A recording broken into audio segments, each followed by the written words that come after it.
Politics is often called the art of the impossible, but sometimes the impossible is simply made possible. And few demonstrate this better than Amit Shah, Union Home Minister and the BJP's chief election strategist. In election bound Tamil Nadu, Shah has pulled off what many thought was unthinkable. He has brought together sworn enemies, the AIADMK and its splinter group, the AMMK. In the process, he has not just rebuilt a fractured NDA, but made it stronger. How did this happen?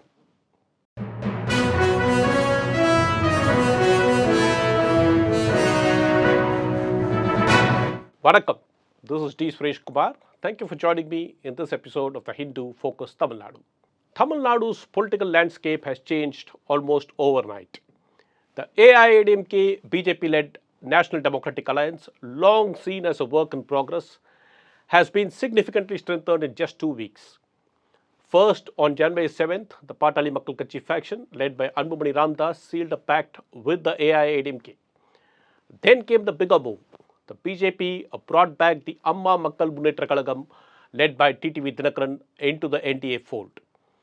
And this may not be the end.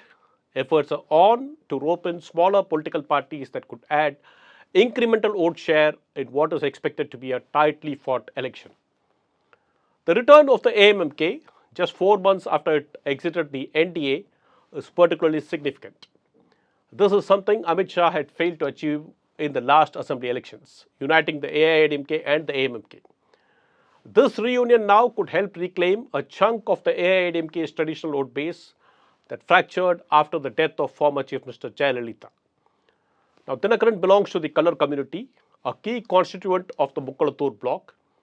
This community had long backed the AIADMK, largely due to the influence of V.K. Sashikala, Jayalalitha's close aide.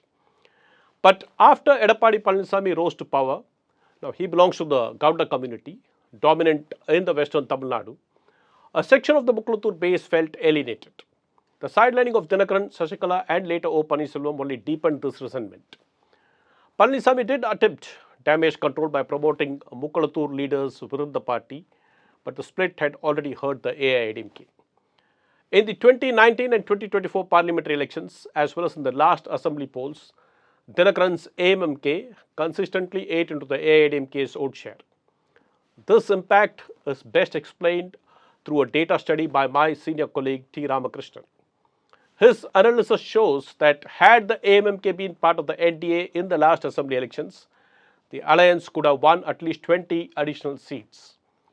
In each of these seats, the AMMK polled more votes than the DMK alliance's margin of victory. 9 of these seats were in the southern district, 6 in the north and 5 in the Kaveri Delta region. Now look at the margins.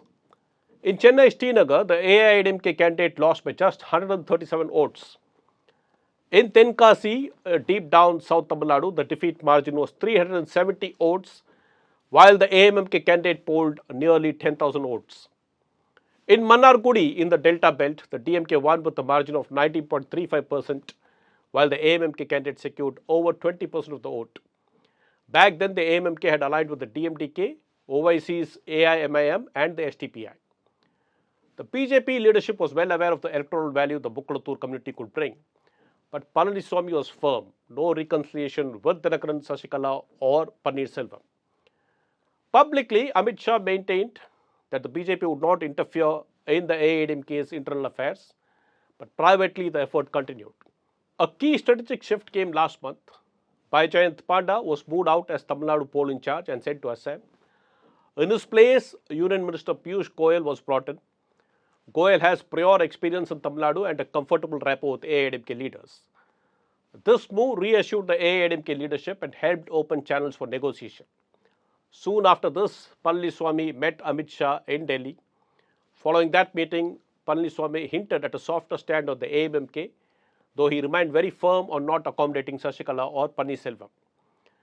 The breakthrough came when Dinakaran formally re-entered the NDA in the presence of Piyush Goyal in Chennai on January 21, just 2 days ahead of Prime Minister Narendra Modi's first big election meeting in Tamil Nadu this season.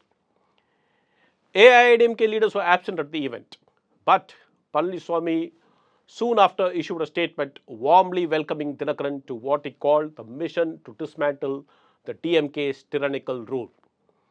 Dinakaran responded in kind, saying his return to the NDA was aimed at restoring Amma's governance in Tamil Nadu.